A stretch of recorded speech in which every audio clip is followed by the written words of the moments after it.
ఎంత బాగా తయారైనా కాస్తంత పువ్వులు పెట్టుకుంటేనే ఆ అందం వేరుగా ఉంటుంది. Hi hello welcome to Bharati home. అందరూ ఎలా ఉన్నారు? బాగున్నారా? నేనైతే చాలా బాగున్నాను. మీరు ఎలా ఉన్నారో కామెంట్ చేయండి. అందరికీ వినాయక చవితి శుభాకాంక్షలు అండి. ఈరోజు మా ఇంట్లో స్పెషల్ అయితే నేను ఇలా ప్రిపేర్ చేశాను. గారెలు, పులిహోర, ఉండాలన్నమాట. ఏదేమైనా సరే తిండి విషయంలో అయితే మాత్రం తగ్గేదే లేదు అన్నట్టుగా ఉంటుంది నా విషయం. నేనైతే మార్నింగే ఆల్మోస్ట్ 8 o'clock కల్లా నా వంటలన్నీ ప్రిపేర్ అయితే అయిపోయాయి. ఏదైనా పిల్లలు స్కూల్ లేదు, ఇంట్లో హాలిడే ఉన్నారు అంటే ఖచ్చితంగా చేయవలసిన ప్రిపేర్ అంతా చేసుకుంటాను. ఫుడ్ విషయంలో మాత్రం నేనైతే చాలా ఫుడ్డీ అనమాట. సో టేస్ట్ ఏం చేయాలా ముందుగానే అనుకుంటాను, దాని ప్రకారంగా ప్రిపేర్ అయిపోతాను. ఇక్కడ నేను వచ్చేసి వేరే పని మీద అయితే వెళ్తున్నాను. సో నాకు రెడీ అవ్వాలంటే ఈ మధ్య ఎక్కడ లేని బద్ధకం అయితే వచ్చేస్తుంది.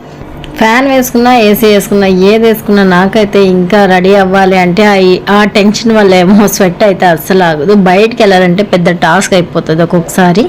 అంత త్వరగా అయితే వెళ్ళడానికి అయితే నేను ప్రిపేర్ అయితే అవ్వనమాట.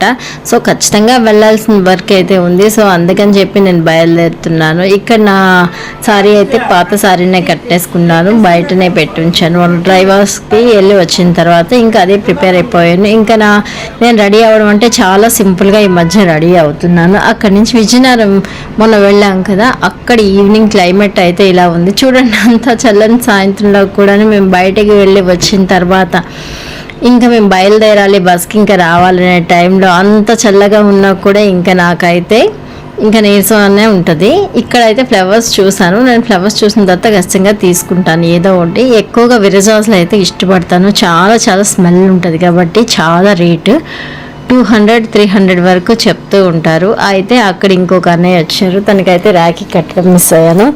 సో ఇక్కడ పిల్లలతో పాటు నేను గోల్డ్ షాప్ వెళ్ళిన రోజు అయితే చెప్పాను కదా, వెండి కొన్నామంటే ఖచ్చితంగా బంగారం ఆటోమేటిక్గా మన దగ్గరికి నడుచుకుంటూ వస్తుందండి. అదైతే పక్కా ట్రూ. ఎవరికి మరి ఇది వర్తించిందో లేదో నాకు తెలియదు, కానీ నాకైతే మాత్రం ఖచ్చితంగా వర్తించింది. నేను ఎప్పుడు ఏం కొనాలన్నా ముందు ఇంతవైనా సరే నేను వెండి కొంటాను, ఆ తర్వాత బంగారం కొంటాను. నేను చెప్తూ ఉంటాను కదా, తినే పద్మతో ఒకసారి మీకు చూపిద్దామని చెప్పేసి నేను చూపించాను. ఇంకా మీరు పండుగను ఎలా చేసుకున్నారు ఏంటి అనేది నాకు కామెంట్ చేయండి. హెయిర్ అయితే మాత్రం మళ్ళీ నార్మల్ స్ట్రైట్నింగ్ అయితే వచ్చేసింది. ప్రతిదానికి కూడా కండిషన్ అనేది యూజ్ చేయాలి. మనం ఎక్కువగా కండిషన్ యూజ్ చేస్తే హ్యాపీగా ఉంటుంది. హెయిర్ కర్లీ తిరగడం వల్ల చాలా చాలా చిరాకు అయిపోతూ ఉంటుంది. నాకైతే మాత్రం ఖచ్చితంగా స్ట్రైట్నర్ అయితే పెట్టుకుంటాను. అది పెట్టుకుంటే నాకు హెడ్కి అసలు వెయిట్ ఉన్నట్టే ఉండదు. చాలా తేలిగ్గా చాలా ఈజీగా క్యారీ చేస్తాను. ఏంటో కొంతమందికి కర్లింగ్ నచ్చదు, కొంతమందికి కర్లీ హెయిర్ నచ్చుతుంది. నాకైతే స్ట్రైట్ హెయిర్ నచ్చుతుంది, కానీ ఎక్కువ శాతం కర్లీ అయితే వస్తుంది. హెన్నా ఎలా మిక్స్ చేసుకోవాలి, ఎలా పెట్టుకుంటున్నాను ఏంటి అది కూడా మీకు చూపిస్తాను అన్నాను కదా, ఖచ్చితంగా చూపిస్తాను.